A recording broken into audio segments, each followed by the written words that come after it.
লজ্জা পেলে চেহারাটা বিশ্বনবী লাল হয়ে যেত।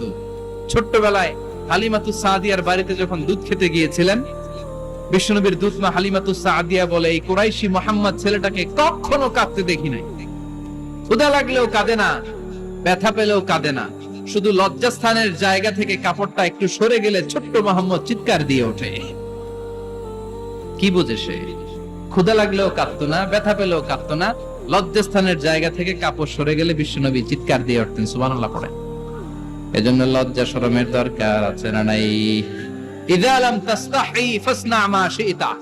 যদি লজ্জা শরম না থাকে, যা মন চায় তাই করতে পারো। এটা আমাদের বাংলাদেশে ব্যাপক। লাজ শরম কিচ্ছু নাই, যে যেটার যোগ্য না সে সেইটা করতে যায়, ঠিক কি না? এই যে হিরো আলমের মনোনয়ন নিয়ে টানাটানি, কোন লজ্জা শরম আছে? আমার যোগ্যতা থাকতে হবে না? আমাকে রাজনীতি জানতে হবে না?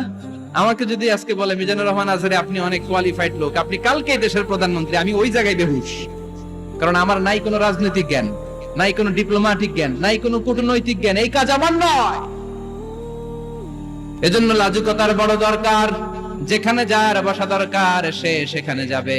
কিয়ামতের আগে যেই লোক যেই চেয়ারে বসার দরকার ওই লোক ওই চেয়ারে বসবে না। এটা হলো কিয়ামতের আলামত। জোরে কোন ঠিক কিনা? সভাপতি হওয়ার যোগ্যতা নাই, সভাপতি হয়, আছে না নাই? সেক্রেটারি হওয়ার যোগ্যতা নাই, সেক্রেটারি হয়, এরকম সমাজে আছে না নাই? নেতা হওয়ার যোগ্যতা নাই, নেতা হয়, আছে না নাই? সবগুলো কিয়ামতের আলামত।